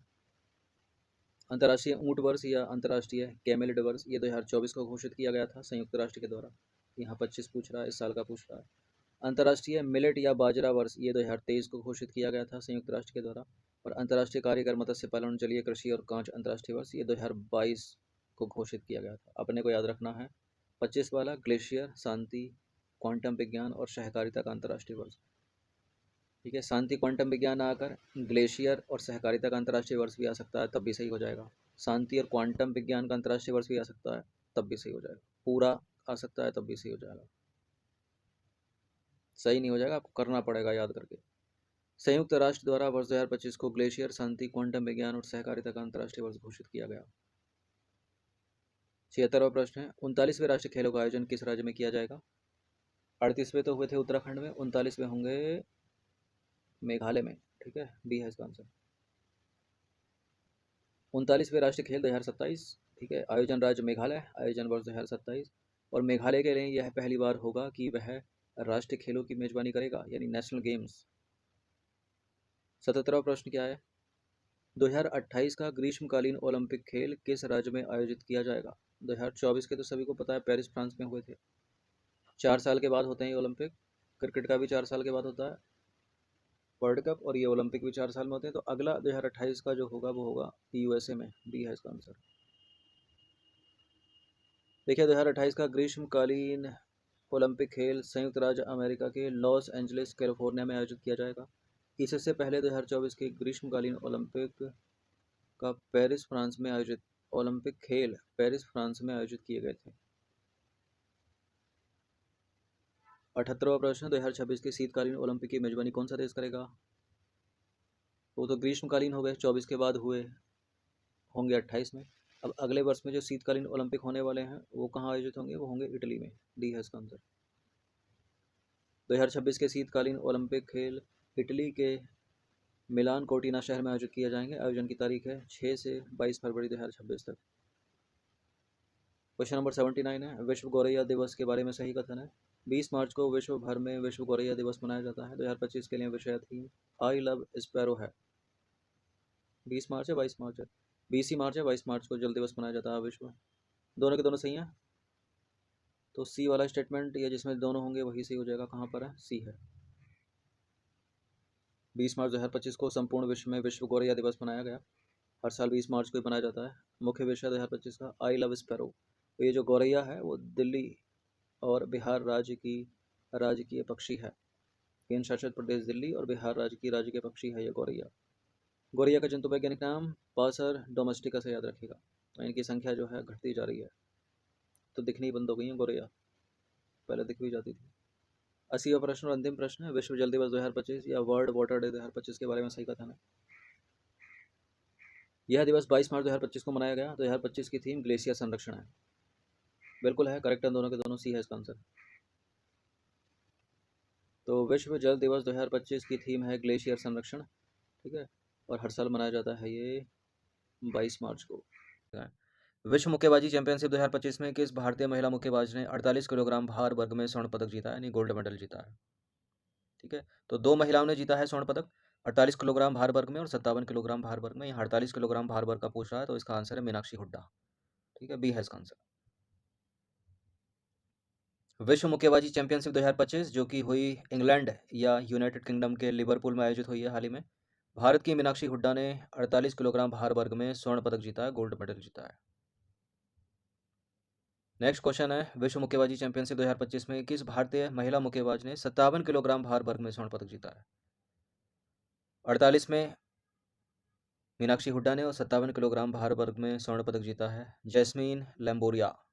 बी है, सी है इसका आंसर। इस टेस्ट सीरीज की या फुल टेस्ट सीरीज से जुड़ सकते हैं नंबर इस पर कॉल या व्हाट्सअप करके। ठीक है, 1 टाइम पेमेंट है पूरे साल भर के लिए। इतना कम इसलिए रखा था कि सभी लोग इसको इजीली अफोर्ड कर सकें। देखिए विश्व मुक्केबाजी चैंपियनशिप 2025 में भारत की जैस्मीन लैम्बोरिया ने 57 किलोग्राम भार वर्ग में स्वर्ण पदक जीता है। उन्होंने 57 किलोग्राम भार वर्ग में पोलैंड की जूलिया सेरेमेटा को हरा दिया। ठीक है, और ये जो जूलिया सेरेमेटा है ये वही हैं जो 2024 के पेरिस ओलंपिक में जिन्होंने रजत पदक जीता था। अगला प्रश्न है, 83वां प्रश्न है, विश्व मुक्केबाजी चैंपियनशिप 2025 में भारतीय महिला मुक्केबाज मीनाक्षी हुड्डा ने किस विदेशी महिला मुक्केबाज को हराकर स्वर्ण पदक जीता? 48 किलोग्राम भार वर्ग में मीनाक्षी हुड्डा ने हराया है किसको? नाजिम काइजवे को। ठीक है, ए है इसका आंसर। देखिए भारतीय महिला मुक्केबाज मीनाक्षी हुड्डा ने 48 किलोग्राम भार वर्ग में कजाकिस्तान की नाजिम काइजेवे को 4-1 से हराकर स्वर्ण पदक अपने नाम किया। विश्व बॉक्सिंग चैंपियनशिप 2025 कहाँ आयोजित हुई है हाल ही में? तो लिवरपूल में हुई है, बी है इसका आंसर। विश्व मुक्केबाजी चैंपियनशिप 2025 4 से 14 सितंबर 2025 तक यूनाइटेड किंगडम के लिवरपूल में आयोजित की गई। भारत का समग्र प्रदर्शन महिला वर्ग में देखें तो 4 महिलाएं हैं। जैस्मिन लैम्बोरिया 57 किलोग्राम भार वर्ग में स्वर्ण पदक जीता। मीनाक्षी हुड्डा 48 किलोग्राम भार वर्ग में स्वर्ण पदक जीता है।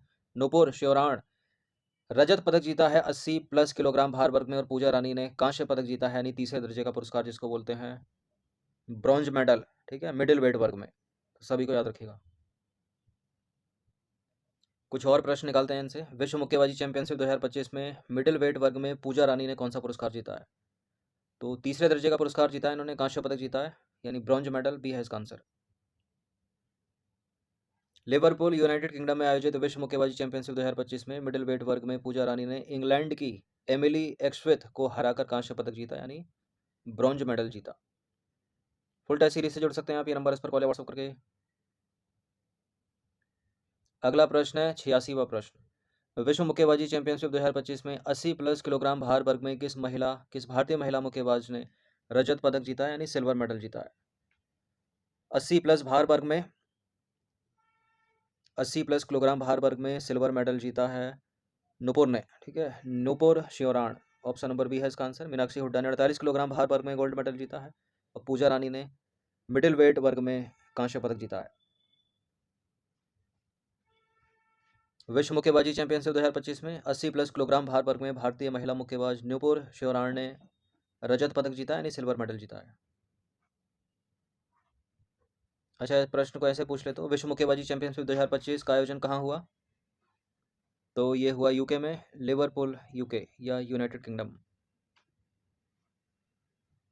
वर्ल्ड बॉक्सिंग चैंपियनशिप या विश्व मुक्केबाजी चैंपियनशिप 2025 4 से 14 सितंबर 2025 तक लिवरपूल इंग्लैंड या यूनाइटेड किंगडम में आयोजित हुई।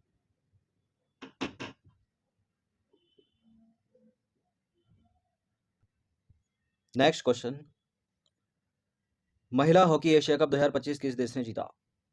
महिला हॉकी एशिया कप 2025 में भारत रहा उपविजेता और विजेता रहा चीन। ए है इसका आंसर।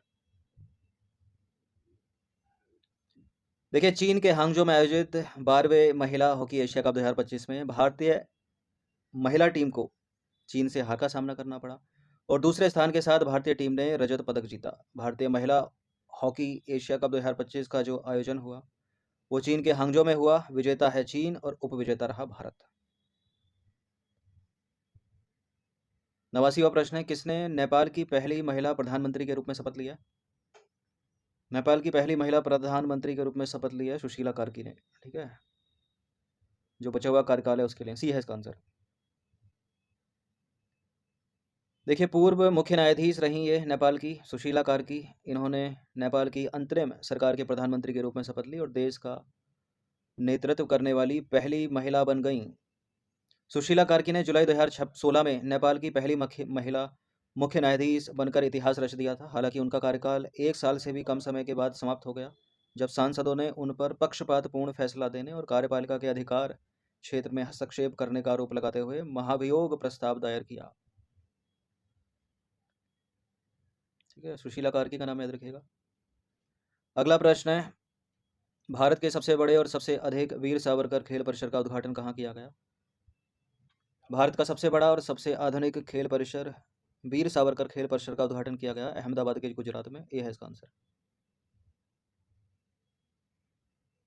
वर्ष 2047 तक भारत को एक शीर्ष खेल राष्ट्र बनाने की वर्तमान सरकार की प्रतिबद्धता के तहत गुजरात के अहमदाबाद के नारनपुरा में भारत के सबसे बड़े और सबसे आधुनिक वीर सावरकर खेल परिसर का उद्घाटन किया गया। अगला प्रश्न है, भारत के पहले स्वदेशी पुनः संयोजक बहुचरण मलेरिया टीके का क्या नाम है?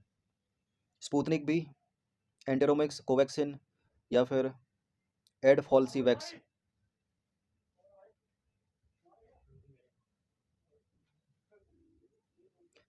देखिए, जो स्पुतनिक भी है वो तो कोरोना की वैक्सीन थी, कोवैक्सिन भी कोरोना की वैक्सीन थी, ठीक है, थी क्या मतलब है, तो ये तो एलिमिनेट हो जाएंगे। एंटेरोमिक्स टीका जो है वो कैंसर का टीका है जो रूस ने विकसित किया है, और एडफाल्सीवैक्स जो है वो मलेरिया का टीका है। भारत का पहला स्वदेशी पुनः संयोजक बहुचरणीय मलेरिया टीका। देखिए, केंद्र सरकार ने भारत के पहले स्वदेशी पुनः संयोजक बहुचरण मलेरिया टीका एडफॉल्सीवैक्स के निर्माण और व्यवसायीकरण के लिए 5 फर्मों को लाइसेंस प्रदान किया है। ठीक है, तो एडफॉल्सीवैक्स का नाम याद रखिएगा, मलेरिया जो कि एक मादा एनाफिलीज से होने वाली बीमारी है। 92वां प्रश्न है, प्रधानमंत्री नरेंद्र मोदी ने असम के गुवाहाटी में एक सार्वजनिक कार्यक्रम में महान असमिया गायक, कवि भी हैं वो, सांस्कृतिक प्रतीक डॉक्टर भूपेन हजारिका की जन्म शताब्दी के उपलक्ष्य में 100 रुपये का स्मारक सिक्का जारी किया। आपको बताना है कि भूपेन हजारिका को किस वर्ष भारत रत्न से सम्मानित किया गया था। ठीक है, जन्म शताब्दी के 100 साल पूरे हो गए इनके, तो प्रश्न पूछने का तरीका तो कुछ भी हो सकता है। भूपेन हजारिका को भारत रत्न से सम्मानित किया गया था वर्ष 2019 में, बी है इसका आंसर। देखिए, भूपेन हजारिका को मिले जो पुरस्कार और सम्मान उनको देख लेते हैं एक नज़र में जल्दी से। सर्वश्रेष्ठ संगीत निर्देशन के लिए राष्ट्रीय पुरस्कार मिला इनको 1975 में, पद्मश्री मिला 1977 में, पद्म भूषण मिला 2001 में, पद्म विभूषण आपको याद रखना मरणोपरांत मिला 2012 में, दादा साहब फाल्के पुरस्कार से सम्मानित हो चुके हैं 1992 में, संगीत नाटक अकादमी फेलोशिप से सम्मानित हो चुके हैं 2008 में, और भारत रत्न से सम्मानित हुए हैं ये मरणोपरांत 2019 में। याद रखने के केवल 2 ही हैं इसमें इंपॉर्टेंट, मरणोपरांत भारत रत्न से सम्मानित 2019 में, और मरणोपरांत ही पद्म विभूषण से सम्मानित 2012 में। 93 नंबर का प्रश्न है, कौन सा देश 38वें बोगोटा अंतर्राष्ट्रीय पुस्तक मेले 2026 में विशिष्ट अतिथि देश के रूप में भाग लेगा। बोगोटा जो कि कोलंबिया की कैपिटल है, 38वें बोगोटा अंतर्राष्ट्रीय पुस्तक मेले में विशिष्ट अतिथि के रूप में भाग लेगा भारत, भी है इसका आंसर। भारत 38वें बोगोटा अंतर्राष्ट्रीय मेले में 38वें बोगोटा अंतर्राष्ट्रीय पुस्तक मेले 2026 में विशिष्ट अतिथि देश के रूप में भाग लेगा। 94 नंबर का प्रश्न है, 34वां डूरंट कप 2025 किसने जीता।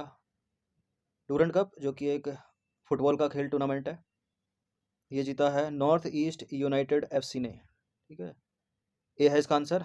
तो बंगाल ईस्ट एफसी को हटा दीजिए, डायमंड हार्बर एफसी को हटा दीजिए, मोहन बागान सुपर जायंट्स को हटा दीजिए। देखिए, डूरंट कप के 134वें संस्करण की मेजबानी जो है 5 राज्यों ने मिलकर की है, पश्चिम बंगाल ने, झारखंड ने, असम ने, मेघालय, मणिपुर ने। 23 जुलाई से 23 अगस्त 2025 तक 6 स्थानों पर की, और यह पहली बार था जब डूरंट कप भारत के 5 राज्यों में आयोजित किया गया था। डूरंट कप के बारे में जाने तो इसकी स्थापना हुई थी 1888 में। ठीक है, इसके संस्थापक मोर्टिमर डूरंट थे, जो उस समय भारत के विदेश सचिव थे, और यह एशिया का सबसे पुराना और विश्व का तीसरा सबसे पुराना फुटबॉल टूर्नामेंट है। 95 नंबर का प्रश्न है, किस देश ने दुनिया के पहले कृत्रिम बुद्धिमत्ता यानी आर्टिफिशियल इंटेलिजेंस संचालित कैबिनेट मंत्री डीएलआ को नियुक्त किया है। जापान ने, चीन ने, अल्बानिया ने या दक्षिण कोरिया ने। डीएलआ को नियुक्त किया है अल्बानिया ने, ऑप्शन नंबर बी है इसका आंसर। ठीक है, पहला एआई कैबिनेट मंत्री है ये दुनिया का। अल्बानिया ने 2025 में इतिहास रचा जब उसने दुनिया के पहले एआई संचालित कैबिनेट मंत्री डीएलआ को नियुक्त किया। तो इस तरह के प्रश्न एग्जाम्स में भी पूछ लिए जाते हैं। अगला प्रश्न है, एक संयुक्त सैन्य अभ्यास है फ्रीडम एज 2025 सैन्य अभ्यास कहाँ आयोजित किया गया। इसमें 3 देश शामिल हैं, यूएसए, और यह है दक्षिण कोरिया, और यह है जापान। ये आयोजित हुआ है दक्षिण कोरिया के जेजू द्वीप पर, भी है इसका आंसर हाल ही में। देखिए, हाल ही में संयुक्त राज्य अमेरिका, दक्षिण कोरिया और जापान ने दक्षिण कोरिया के जेजू द्वीप के पास अपना संयुक्त वायु और नौसैनिक अभ्यास फ्रीडम एज शुरू किया।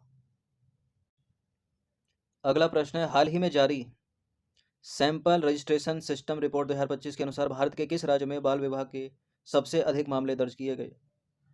बाल विवाह के मामले में सबसे अधिक जो है, या प्रथम स्थान पर है या शीर्ष पर है, एक सामाजिक कुरीति रही है जो अभी तक समाप्त होने का नाम नहीं ले रही है। ठीक है, कम हो गई है लेकिन समाप्त नहीं हुई है। पश्चिम बंगाल प्रथम स्थान पर है इसमें, उसके बाद झारखंड का स्थान है, और सबसे कम मामले बाल विवाह के कहाँ देखे गए, केरल में। ठीक है, क्योंकि लिटरेसी ठीक ठाक है। देखिए, हाल ही में सैंपल रजिस्ट्रेशन सिस्टम रिपोर्ट 2025 ने बताया है कि पश्चिम बंगाल में बाल विवाह के सबसे अधिक मामले दर्ज किए गए। 18 से 20 वर्ष आयु वर्ग में विवाह का प्रतिशत भी पश्चिम बंगाल में सर्वाधिक है, 44.9%। 18 से 20 से कम आयु में राष्ट्रीय स्तर पर 18 वर्ष से कम आयु में विवाह करने वाली महिलाओं का प्रतिशत कितना है, 2.1%। पश्चिम बंगाल 6.3% सर्वाधिक बाल विवाह, उसके बाद झारखंड है 4.6%, और न्यूनतम है केरल 0.1%, ना के बराबर। न केवल भारत बल्कि विश्व का पहला है ये बांस आधारित एथेनॉल प्लांट का उद्घाटन कहाँ किया गया। विश्व के पहले, जब भारत का पहला हो गया तो एशिया का भी पहला हो गया, विश्व का भी पहला हो गया। बांस आधारित एथेनॉल प्लांट का उद्घाटन किया गया असम में।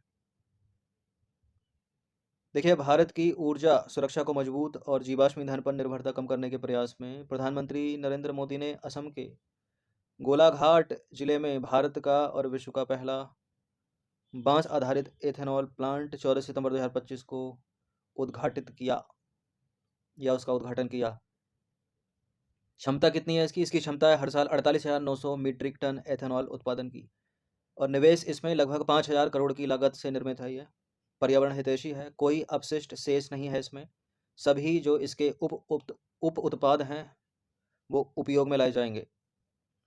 ठीक है, जो भी बाई प्रोडक्ट मिलेंगे इससे निकलेंगे।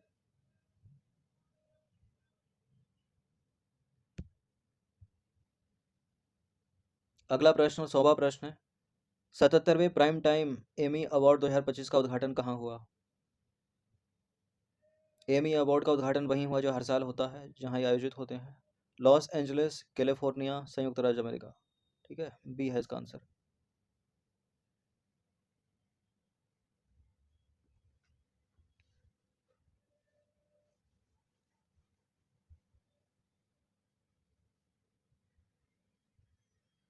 देखिए, 14 सितंबर 2025 को लॉस एंजलिस के पिकॉक थिएटर में 77वें प्राइम टाइम एमी अवार्ड का आयोजन किया गया। एमी पुरस्कार जो है वो अमेरिकी टेलीविज़न उद्योग का सबसे प्रतिष्ठित पुरस्कार है। इन्हें सर्वश्रेष्ठ टेलीविज़न प्रदर्शन, निर्देशन, लेखन और तकनीकी उत्कृष्टता के लिए प्रदान किया जाता है। इनकी स्थापना हुई थी 1949 में। 1949 में स्थान है जहाँ ये वितरित होते हैं, मिलते हैं, लॉस एंजलिस, कैलिफोर्निया, संयुक्त राज्य अमेरिका या यूएसए। तो ये 100 प्रश्न अपने कंप्लीट हो गए हैं। इनकी फुल टेस्ट सीरीज से आप ले सकते हैं जिनको पीडीएफ से पढ़ना है। ये नंबर इस पर कॉल या व्हाट्सअप करके, ठीक है। बाकी प्रैक्टिस करते रहिए हर हर दिन। ये क्वेश्चन इंपॉर्टेंट है, आप कोई भी एग्जाम दे रहे हो सभी में जो है हेल्पफुल होंगे, चाहे वो पीसीएस की परीक्षा हो, आरओ की मुख्य परीक्षा हो, या कई सालों के बाद यूपी टीजीटी हो रहा है उसमें भी करंट अफेयर्स आती है, सब में काम देंगे ये।